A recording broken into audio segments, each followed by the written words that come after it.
Medicare. Okay, we are back on Morning Line. Josh Horn's with us with Social Security. Lots of calls. We'll rip through as many as we can. We had one caller couldn't stay on the line. 62, he's collecting Social Security, but he's having trouble finding some health insurance. At 62, he doesn't qualify yet for Medicare. Right, Medicare starts at age 65, unless you're drawing disability. Yeah, so 65. So if he's no longer working, doesn't have a job to provide insurance for him, and he's not 65 yet, in this window, I guess, he goes to the Affordable Care Act and look and see what's available there for him. He'll have to purchase some type of health insurance is what it comes down to, correct? Yeah, that's exactly it. That's the option to carry you over until 65. The best health insurance could be joining a health club and staying healthy, but you do the best you can, and of course things always come up, so I understand why he needs that, especially at his age. Let's go back to the phone lines. We'll go to Jeannie. Hi, Jeannie. Hello, how are you? Good morning to you too. Hey, nice to hear from you. What can we do for you? Well, you're getting a lot of questions about the same thing, I think. Of course, I got my 2% papers yesterday in my raise, which is kind of a joke. But anyway, I get survivor's benefits. My husband passed away in June, and they gave me the 2% raise on the survivor benefits, but I'm also disabled, and they took money from me on my disability, so I don't quite understand that one. So you're drawing disabled survivor benefits? Well, my husband passed away in June, so I'm getting his Social Security survivor benefits for him, and then I'm also on disability. How old are you? I'm 64. Okay, so you were drawing disability before he passed away? Yes, I've been on disability since I was in my late 20s. So what they do is they kind of switch you over to his record, but oftentimes for technical reasons, if you're drawing $800 on your own record already, and then he passes away, and if you switch to his record, you draw $1,000. Well, they go ahead and just leave you active drawing your $800 on your record, and then they just tack on $200 more on his record, so the total would be the same as if you just completely switched to his record.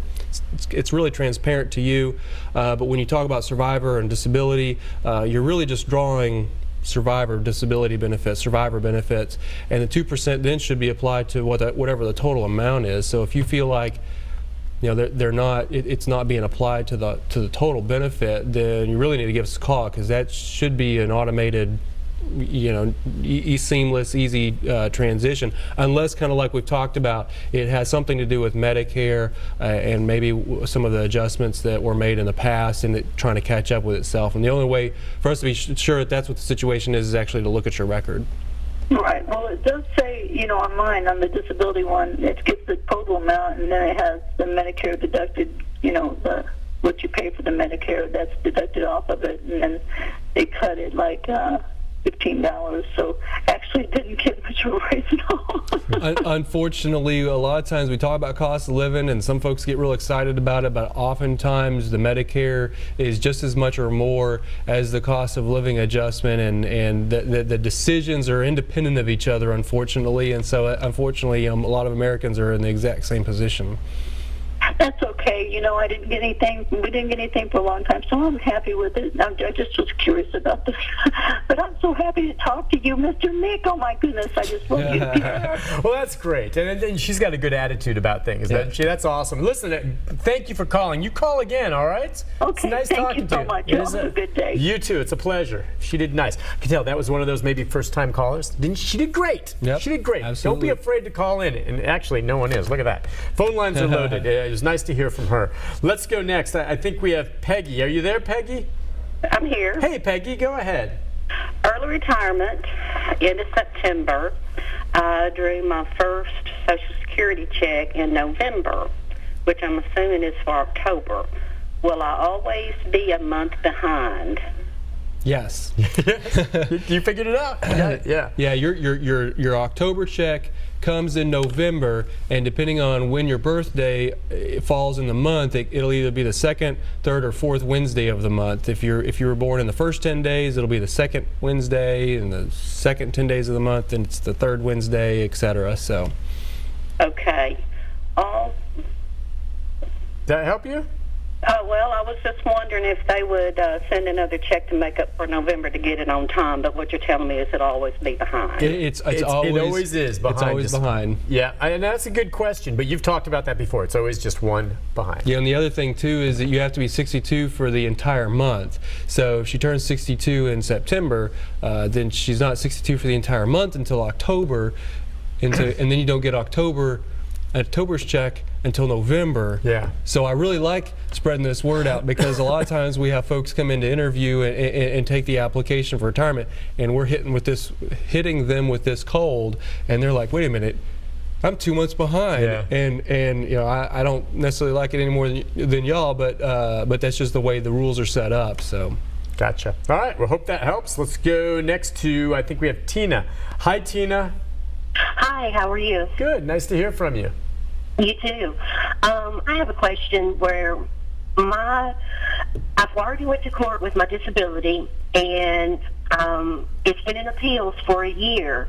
And I'm just curious how much longer it's going to be in appeals before I ever hear anything out of it.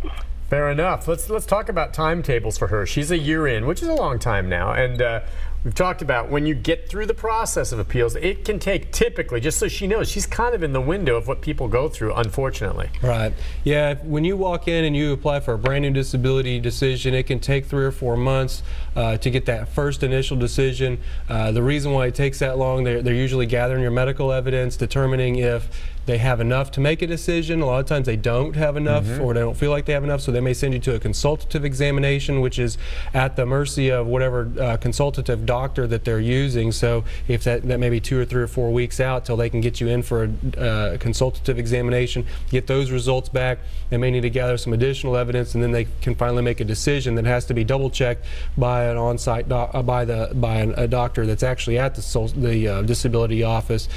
Sometimes they can even go to the quality review branch to make sure that we're doing it correctly. So you're right off the bat, you're seeing 3 to 4 months. Then after that, you're Then after that, you can file, if you have to file for a reconsideration. That usually is a quicker process, a month or 2.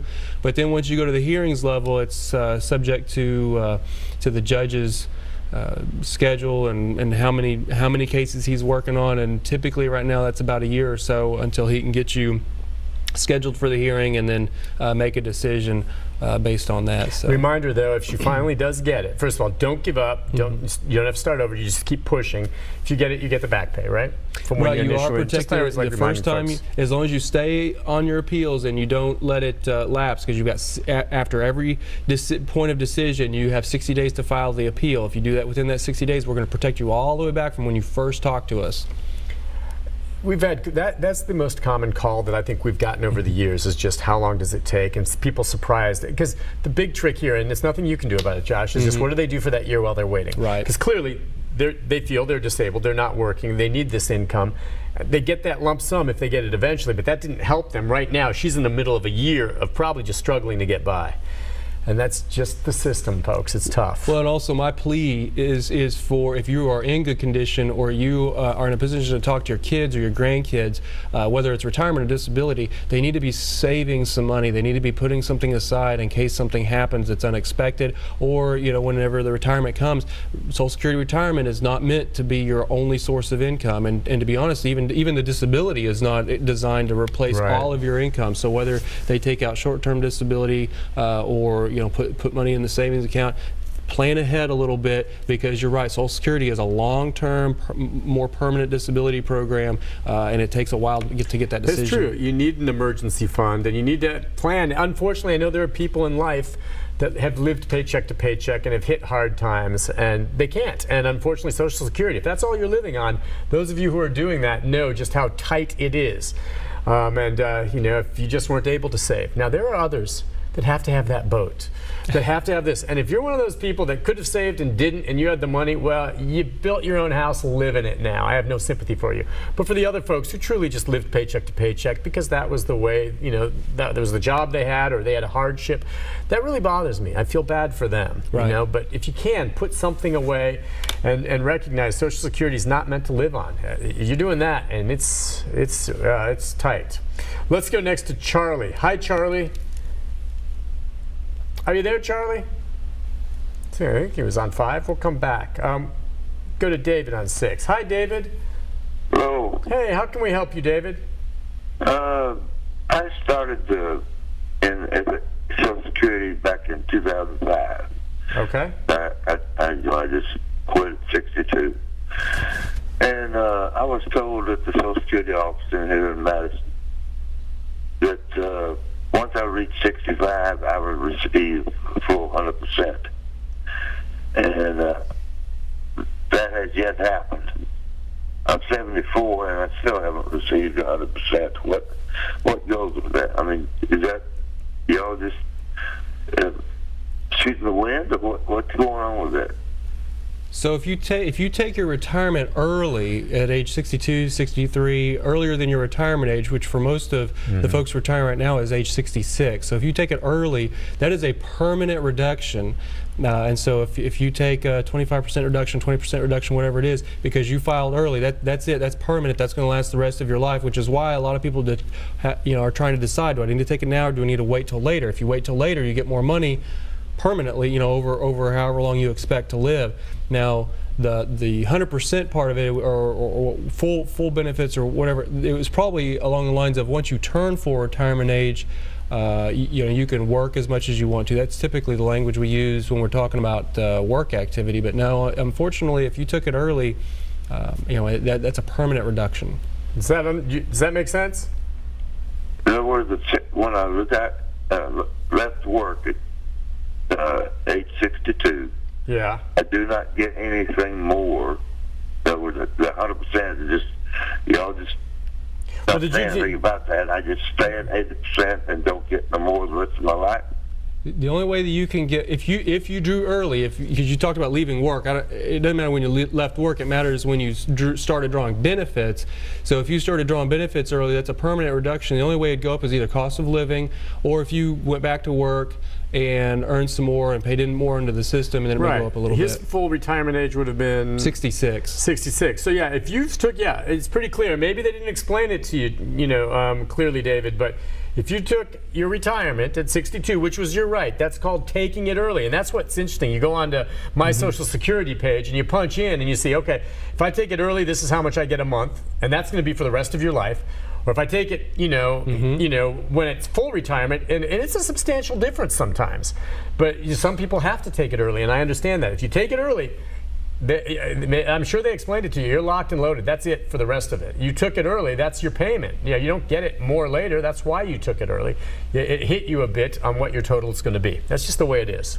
And he benefited from taking it early. Right. But that was his choice. Maybe he misunderstood. But yeah, what you're getting now, if what we understand, that's all you're going to get. We're going to take a break. We come back. More of your phone calls right after this.